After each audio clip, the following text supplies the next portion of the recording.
Hi and welcome to the channel. Now in this particular video I really want to talk about what's happening to Richard D. Hall.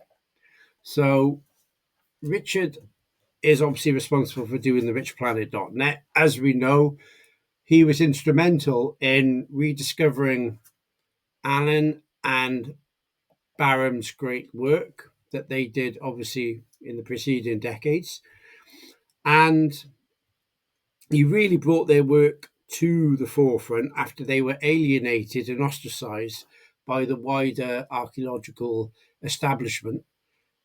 And as we all know, this is primarily because of the work that Alan and Barham had done wasn't the orthodox method as agreed, let's say, by the wider archaeological establishment that kind of run these universities and God knows what. And because of that, Alan and Barham were ostracized. And you can almost say, I think in Alan's case, Alan was obviously quite bitter about obviously what happened to him over the years, but he was almost exiled by this archaeological establishment. And they effectively, Alan and Barham kind of went underground, and I think they moved up to the northeast of England and just, was happily getting on with their lives up there as best as they could. Obviously, Rich then in around 2007, I think 8, he rediscovered the work of Alan and Barham, got in touch, and then did a series of great videos, which you can see here in his list. If we go down here, Hidden History Origins, and there's loads of work involving Alan and Barham, Wilson and Blackett, right? Brilliant stuff, okay? Now, off the back of that, you had Ross Broadstock that then was following Rich D. Hall. And then off the back of that, you had then Ross then starting his channel, which is Britain's Hidden History. Now, we could almost say that Richard was instrumental in as being the central figure in that. Now, many people may not be aware, but Richard has been effectively attacked in recent years by the establishment, and they literally are the establishment. It was the BBC that came after Richard, and they've literally tried to destroy the man. Now, what they've done is, and it's all linked here in his website, is they effectively came after him back, I think it was around October of 2023, and came after him to try and accuse him that he was infringing on effectively, I think it was the data of some individuals that he believed were involved in an incident in Manchester to do with the Manchester bombing. Now, obviously, I like Richard because of his hidden history stuff, about the work that he's done with Alan and Barham.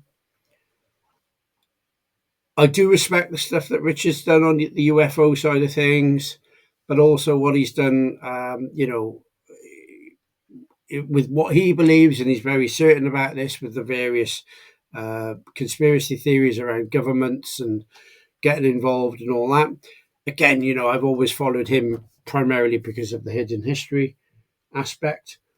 And whether you agree or you disagree with Richard about how he's gone about his investigative journalism, I think you cannot disagree on the fact that the establishment have come after him in the same way that they came after Alan and Barham in the preceding decades to discredit the work of Alan and Barham. They've now come after Richard and tried to destroy the man. So what they did is they effectively took him to court, and I think he actually went up to the High Court as well. I think this was quite a big thing. And what happened was this was a long drawn-out process, I think from late 2023 up until about early 2025. Again, it's all detailed in here, case updates and everything like that. But he eventually obviously lost the court case because I think one of the judges said that we're going to look at your defense effectively that you're putting together with all your kind of evidence. I'm going to dismiss and not allow it into court. Again, it's lawfare. This is what they do. It's lawfare. So he effectively went into that final court case not able to really present his argument. And I think even from the outset, it looks like they had it in for him and he's lost it. Well, obviously he's had to pay a fine, but the fine I don't think was a great deal of money or some kind of payment towards the claimants. But obviously off the back of that, he's been screwed over because he's got all the court costs. So now the current update for Richard, he's effectively going to have to file for bankruptcy, which he's said that he's trying to get through Merthyr Law Courts. Obviously, in preceding videos, if you follow some of his other stuff, where he does about the living off the grid and trying to do as much as he can around the house. He's got a house in Merthyr Tydfil and he's been living there for a number of years.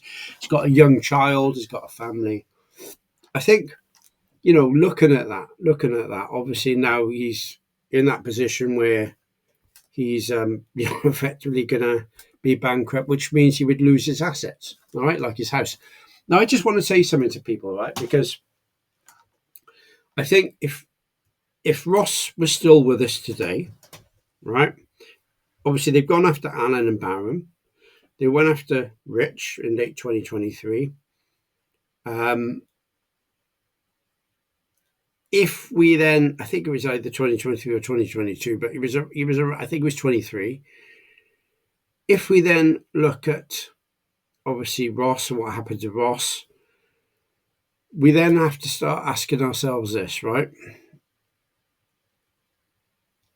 If Ross was still with us and continued to do his work, I'm absolutely certain that somewhere along the line,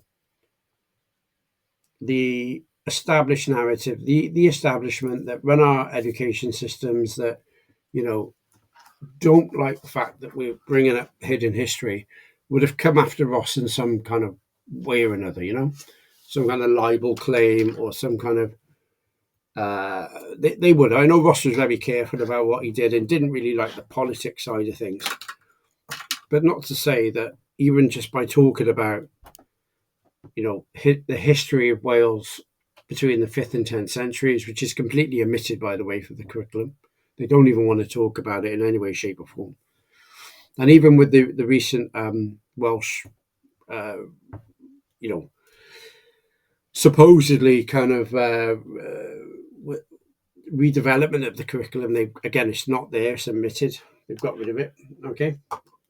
It's insane. So I think they would have come after Ross eventually, and they still may come after the Hidden History channel.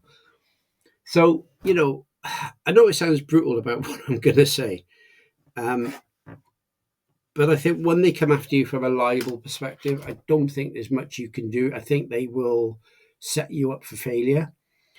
And, if you know how to play the system, if you know how to play this kind of thing, it's all about, they're coming after your house, your money, your fixed assets, because obviously they just LAwfare you with bills and say you've got to pay legal costs, spread it out over years and months, and if you lose it, you've got to pay the costs of the claimants and all this kind of stuff.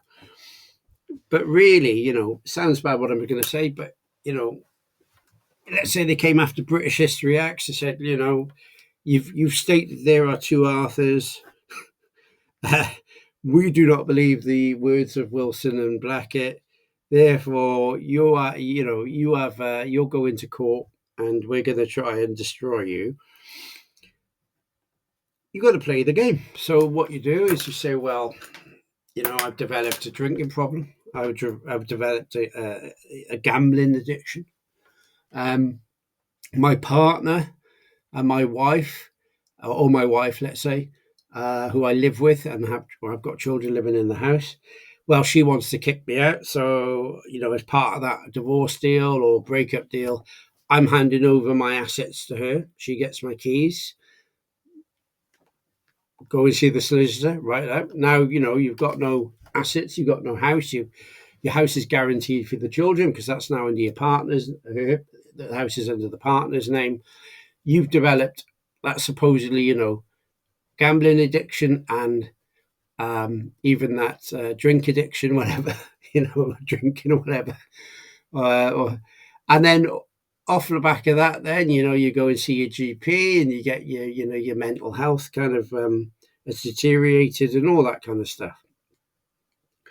Now, at that point, you could almost argue that your assets are now safeguarded in the sense of, well, maybe not your assets. Obviously, the assets that were formerly yours are now your partner's, and the house that your children are living in will continue to be the house that they continue to live in.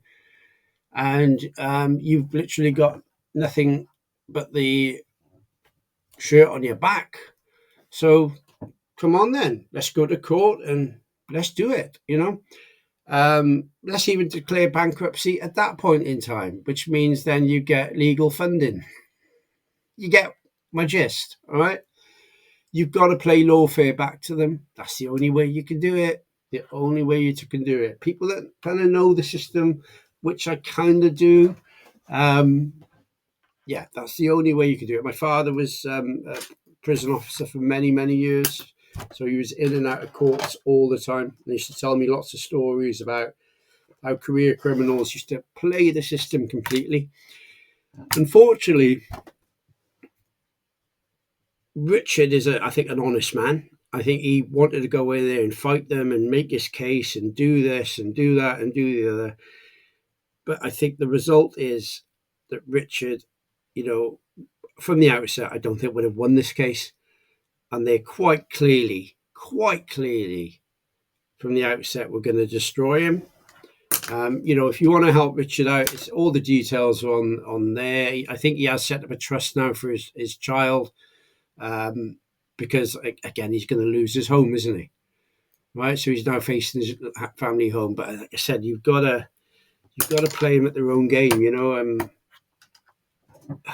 I think I did email Richard back in late 23 and just asked him how his gambling and his drinking condition was coming on. I heard somewhere that he had one, and so I emailed him. I didn't get a response off him. I wish I did, because like you said, you got to play the game with these people. Anyway, I wish Richard all the best, and obviously his son and family. But hopefully he continues to keep doing the great work he's doing and keep up the work, especially in the hidden history front. But again, everything's on the website. So just to give you a bit of an update. Okay, thank you very much.